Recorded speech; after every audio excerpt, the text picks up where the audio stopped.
नाथसमारम्भां रामानन्दार्यमध्यमाम् अस्मदाचार्यपर्यन्तां वन्दे श्रीगुरुपरम्परां। श्रीगुरवे नमः। महाकवि शूद्रक और अग्निमित्र की राजधानी विदिशा से मैं धीरेन्द्र आचार्य आप सभी का पुनः स्वागत करता हूँ। हम CUET UG परीक्षा के अंतर्गत अलंकारों का अध्ययन कर रहे हैं। शब्द अलंकार हम पढ़ चुके हैं, अर्थालंकार पढ़ रहे थे। अर्थालंकार में उपमा और रूपक हमने पढ़ लिया था। अब जो है उत्प्रेक्षा अलंकार पढ़ेंगे। उत्प्रेक्षा हमारे सिलेबस में भी है और इसको हमें पढ़ना भी है, ठीक है। तो उसका लक्षण दिया है काव्य प्रकाश में, भवेत् संभावनोत्प्रेक्षा प्रकृतस्य परात्मना। ठीक, इसका लक्षण के संबंध में विचार किया गया कि प्रकृत अर्थात जो उपमेय है ना, उसकी उपमान के साथ संभावना दिखाई जाए तो वहाँ पर हमारा यह उत्प्रेक्षा अलंकार होता है। जैसे हम मान लें मुख के समान चंद्र, यह एक संभावना है ना। एक जगह हमने पढ़ा उपमा में कि चंद्र के समान मुख, एक जगह हमने पढ़ा कि मुख ही चंद्र है ना, और एक जगह हम पढ़ने वाले हैं इसमें कि उसके समान है ना, उस जैसा मुख, चंद्रमा जैसा मुख, तो जैसा उसकी तरह है ना, जो दिख रहा है, लग रहा है, आभाषित हो रहा है, प्रकाशित हो रहा है, ऐसा जब कहीं शब्द दिखे, मन्ये, शंके इत्यादि जो शब्द हैं है ना, यथा इत्यादि जो शब्द हैं, इनका प्रयोग कहीं दिखे तो समझ लीजिए वहाँ पर उत्प्रेक्षा है। यानी उपमा में हमने क्या पढ़ा कि वह उसकी तरह है ना। जैसे चंद्र के समान मुख, तो यह एक उपमा हो गई। फिर अगर वह रूपक होता तो वहाँ सीधा आरोपण कर दिया जाता कि मुख ही है चंद्र इसका, है ना, मुख चंद्र है, इसलिए वहाँ रूपक हो गया, आरोपण कर दिया। अब जो उपमेय था वह उपमान हो गया। अब इसमें क्या है उत्प्रेक्षा में कि इसमें प्रकृत अर्थात जो हमारा उपमेय है उसकी अप्रकृत यानी उपमान से संभावना हो जाती है सीधी। मतलब हम उसको कहते नहीं हैं, बस ऐसा मान रहे हैं कि भाई ऐसा हो सकता है, ये सीधा कह नहीं रहे हैं। उन चीज़ों में हम दोनों में एक जगह हम कह रहे थे, एक जगह आरोपण कर दिया। अब इसमें कह नहीं रहे हैं, केवल हम शंकित हैं, विचार कर रहे हैं कि उसके समान है कुछ, है ना, तो वहाँ पर उत्प्रेक्षा होता है। जैसे उदाहरण के द्वारा आप समझ लीजिए, उपमा में क्या था, चंद्र के समान मुख, तो उपमा हो गई। अब मुख ही है चंद्र, मुख चंद्र जो हो गया है ना, मुख चंद्रमा के समान है, मुख ही है चंद्र, यह हो गई हमारी रूपक। और उत्प्रेक्षा में क्या है कि चंद्रमा की तरह कुछ मुख है, ये उत्प्रेक्षा हो गई। ठीक समझ गए होंगे। तो यहाँ इस तरह के अर्थ होते हैं, जैसे कि उसकी तरह दिख रहा है, उसकी तरह प्रतीत हो रहा है, उसकी तरह लग रहा है, चंद्रमा की तरह लग रहा है, चंद्रमा की तरह सुशोभित हो रहा है।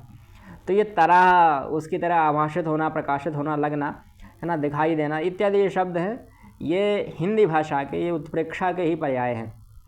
संस्कृत में इब है, प्रायः है, नूनम इत्यादि, मन्ये शंके ध्रुवम प्रायो नूनमेत्येव आदयः इत्यादि शब्दों का प्रयोग करते हैं। मन्ये शंके ध्रुवम प्रायः नूनम इति एवं इत्यादि शब्दों का प्रयोग हम करते हैं।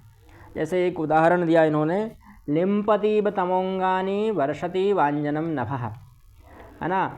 जैसे अंधकार जैसे शरीर को लेप रहा है, अंग के जो अंगानी मतलब हमारे शरीर के जो अंग हैं उन पर लिम्पति मतलब चिपक रहा है ना, उनको पूर्ण तरीके से ढक रहा है। तमः मतलब अंधकार। जैसे वर्षति वांजनम नभः, जैसे आकाश में काजल या अंजन बरस रहा है ना, आकाश में काजल बरसना, वो संभावना हो रहा है एक प्रकार की कि आकाश में काजल बरसना कभी हमने देखा नहीं। अंजन मतलब काजल ही होता है, नीलांजन समाभासम, तो आकाश से अंजन बरसना आपने कभी देखा नहीं होगा, पर यह एक प्रकार की संभावना दर्शाई जा रही है कि ऐसा लग रहा है कि आकाश से काजल बरस रहा है। हमारा शरीर क्या हो गया, आकाश, और जो अंधकार है वह हो गया काजल। और लिम्पति का अर्थात है लिपना, चिपकना, उसको ढक लेना। ठीक, और हमारे नोट्स में देखा जाए तो वहाँ पर भी यही उदाहरण दिया गया है, लिम्पति व तमोंगानी वर्षति वांजनम नभः। ठीक, यानी अंधेरा जो है, तम जो है, अंधकार जो है, वह अंगों में लिपट गया है, चिपक गया है। वर्षति, जैसे वर्षा ऋतु में वर्षा के समय पर अंजनम अर्थात काजल जो है वह आकाश से बरस रहा है, टपक रहा है। ठीक, तो इस प्रकार से वह बता रहे हैं। पर यह केवल हमारी दृष्टि का ही वह एक प्रकार का कहेंगे हम विचार है कि दृष्टि ऐसा सोच रही है कि भाई हमारे शरीर में जो अंधकार है, जो ब्लैक आ गया है, कालापन आ चुका है, वह किस प्रकार से है। जैसे आकाश में काजल बरस रहा है तो आकाश भी काला पड़ जाए, उसी प्रकार से जैसे हमारे शरीर में यह कालिमा है ना, जैसे लाल रंग को लालिमा कहते हैं, उसी प्रकार से इस काले रंग को कालिमा कहते हैं। तो इस प्रकार से और भी कई उदाहरण हैं, है ना। एक और उदाहरण दिया उन्होंने, इसमें इव मन्ये संभावना ही है, ठीक है। और कोई उदाहरण इसमें अच्छा वाला है नहीं। एक बड़ा उदाहरण भी दिया है, उन्मेषम योना मम सहते जाति वैरी निशाया मिंदोरिंदी वरदल दृशा तस्य सौंदर्य दर्पः और बीतः शांतिम प्रसभ मनया वक्त्रकांतेति हर्षाद लग्नाह मन्ये ललिततनते पादयो पद्मलक्ष्मी, है ना। ये थोड़ा विस्तृत उदाहरण है, उसका कभी बाद में व्याख्यान करेंगे। गोविंद देवस्य समीपमेव देवापगाम मंदिरमेकमस्ति सुवर्ण रत्नाभरणैरमूल्यै विभ्राजमानात्र यथैव लक्ष्मी। यहाँ बता रहे हैं कि गोविंद देव जो मंदिर है ना, उसके समीपम में, समीप ही देवापगा है ना। देवापगा मतलब देव नदी, जो गंगा जी है, उसका मंदिरम एकम अस्ति, उसका एक मंदिर है। और वहाँ वह मंदिर कैसा है, तो सुवर्ण रत्नाभरणैरमूल्यै, सुवर्ण रत्न और आभरणों से, आभूषणों से, अमूल्य आभरणों से, अमूल्य आभूषणों से, और वह सुवर्ण और रत्न से बने हुए आभरण हैं, यानी आभूषण हैं, और अमूल्य आभूषण हैं, उनसे विभ्राजमान है। अत्र मतलब यहाँ, यथैव लक्ष्मी, जैसे लक्ष्मी शोभित होती है ना विभिन्न प्रकार के आभूषणों से, उसी प्रकार से यहाँ पर यह मंदिर भी शोभायमान हो रहा है गोविंद देव जी के मंदिर के समीप। ठीक, आपका अर्थात अपाम समूह, अप मतलब जल, जल का जो समूह है उसको कहेंगे अपाम, है ना। तेन गच्छति, उसके द्वारा गम उपसर्ग पूर्वक डा प्रत्यय करने पर ये बन गया आपका। ठीक, तो जहाँ अमूल्य स्वर्ण एवं रत्नों के जो आभूषण हैं, आभरण हैं, वह मानो लक्ष्मी माता के समान शोभायमान हो रहे हैं। जैसे लक्ष्मी माता के पास भी भिन्न भिन्न प्रकार के आभूषण होते हैं और वह धन की ही देवी हैं, है ना, शोभित हो रही हैं भगवान विष्णु के समीप। उसी प्रकार से गोविंद देव जी का जो मंदिर के पास में गंगा नदी का जो मंदिर है ना, गंगा नदी प्रवाहित नहीं हो रही, उनका मंदिर है, मंदिरम एकम अस्ति। तो वो मंदिर जो है, उस मंदिर के अंदर कई प्रकार के आभूषण आभरण हैं, अमूल्य प्रकार के। उन आभूषणों से वह मंदिर किस प्रकार शोभायमान हो रहा है, जैसे लक्ष्मी माता विभिन्न प्रकार के आभूषणों से शोभायमान होती हैं। तो यहाँ पर भी एक ऐसी उपमा का प्रयोग किया गया जिसके बारे में कोई कभी सोच ही नहीं सकता। संभावना दिखाई गई कि लक्ष्मी जी की तरह वह मंदिर प्रदर्शित हो रहा है, दिख रहा है, आभाषित हो रहा है। तो जहाँ शोभा लग रहा है, दिख रहा है ना, आभाषित हो रहा है, शोभित हो रहा है इत्यादि शब्दों का प्रयोग किया जाए तो वहाँ पर हमारा उत्प्रेक्षा अलंकार होता है। ठीक है, अब हमारे पास समय है अभी 8 9 हुए हैं, तो हम एक और उदाहरण देख लेते हैं जो मैंने पहले बताया था। उन्मेषम यो ना मम सहते, उन्मेषम यो मम न सहते जाति वैरी निशाया मिंदोरिंदी वरदल दृशा तस्य सौंदर्य दर्पः वीतः शांतिं प्रसभमनया वक्त्रकान्तेति हर्षाल् लग्नाः मन्ये ललिततनुते पादयोः पादलक्ष्मी। यहाँ कह रहे हैं कि भाई उन्मेषम यो नाम मम सहते, जो मेरे उन्मेष को नहीं सह पाता, है ना, जाति बैरी निशायाम, जो रात्रि में जन्मजात बैरी है ना, रात्रि का जो जन्मजात बैरी है, ऐसे इंदिवर दल दृशा। इंदिवर मतलब कमल के दल के समान, इंदिवर, इंदिवर मतलब कमल, और उसके दल दृशा, उसके दृश्य मतलब समान, तो उसके दल के समान जिसकी दृष्टि है ना, ऐसी उस नायिका, तस्य सौंदर्य दर्पः, उस नायिका के सौंदर्य रूपी दर्प को, घमंड को, है ना, जो सह नहीं पा रहा है, उसने उसको शांत कर दिया है। किस प्रकार से?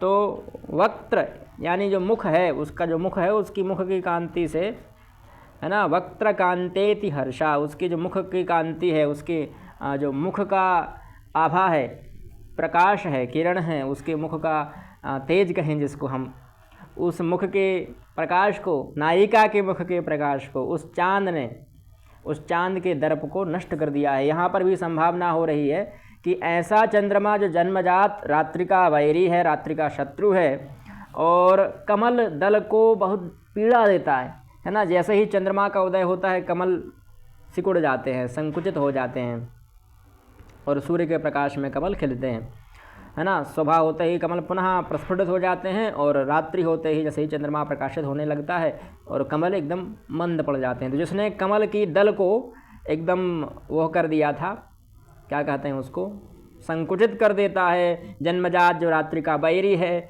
इनको वह कभी बढ़ने नहीं देता, इनका जन्मजात शत्रु है, वह प्रसभा माना, या ऐसे जो चंद्रमा हैं, वह भी नायिका के सौंदर्य दर्प को देखकर, नायिका के जो सौंदर्य है, नायिका के मुख का जो सौंदर्य है, वक्त्र कांति, है ना, वक्र कांति को देखकर वह जो चंद्रमा है, वह भी क्या हो गया है, उसके जो भीतर शांत, उसके जो अंदर का दर्प था, घमंड था, उसको शांति प्राप्त हो चुकी है। इसीलिए जो मन्ये ललित तनुते पादयो पद्मलक्ष्मी, इसीलिए जो कमलिनियाँ हैं, छोटी छोटी सी कमलिनियाँ हैं, जो कमल की बहन कहें अथवा पत्नी कहें, जो भी आप उचित लगे, वह नायिका के पैरों में जा लगी कि भाई इसने हमारे परिवार के साथ अहित किया था, हमारे परिवार को संकुचित कर दिया था, सिकोड़ दिया था। अब उस परिवार के जो महिला वृत्तियां हैं, महिला लोग हैं, वह महिलाओं ने जाकर नायिका के चरणों में जाकर स्पर्श कर लिया है। नायिका के ललित तनुते पादयो पद्मलक्ष्मी, उसके पैरों में जाकर वह चिपक गईं।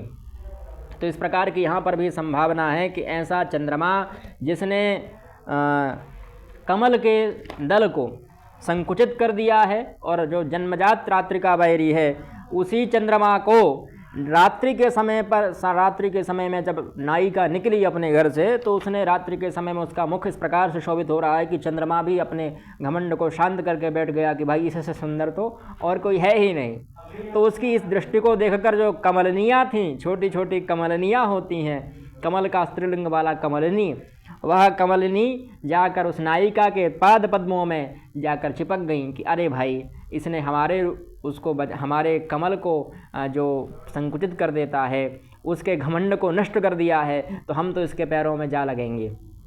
तो यहाँ पर भी एक संभावना जताई जा रही है कि मानिए वह उसके पैर में चली गई, पर ऐसा संभावना हो रही है कि मानिए भैया उस चंद्रमा के घमंड को नष्ट करने वाली इस नायिका के चरणों में वो कमलनियाँ क्यों लग गई?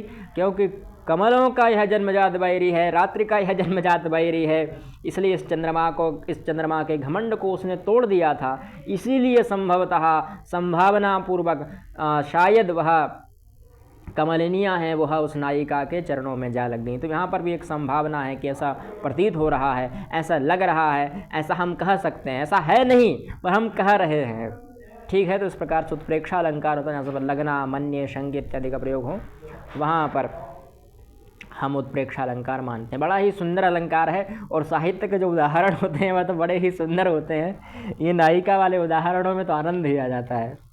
जो काव्य प्रकाश साहित्य दर्पण का पढ़ते हैं वो लोग बड़े ही प्रसन्न रहते हैं, और साहित्य वाले को तो हम लोग कहते हैं कि बड़े ही स्त्री प्रत्ययों से युक्त रहते हैं वो लोग। हमारे भी बड़े मित्र हैं साहित्य के, तो उन सबको मैं चिढ़ाता रहता हूँ कि आप लोग थोड़े स्त्री प्रत्ययों से आसक्त रहते हैं। ठीक है, तो हम लोगों का चलता रहता है। अब हम मिलते हैं अगले वीडियो में, उसमें हम पढ़ेंगे अर्थांतरन्यास। उसमें अधिक कोई वो नहीं है, सामान्य अलंकार है और ज़्यादा विस्तृत भी नहीं है, थोड़ा बहुत हम विस्तृत कर देंगे, वैसे ज़्यादा विस्तृत होने की उसमें आवश्यकता नहीं है। और यही अलंकार हमारे सिलेबस में है। बाकी के जो अलंकार हैं वो भी हम पढ़ाएंगे, समय मिला तो, अथवा इन लोगों का CUET वालों का हो जाने दीजिए, फिर हम कुछ और नया ग्रंथ देखते हैं। ठीक, तब फिर मिलते हैं। जयतु संस्कृतम जयतु भारतम।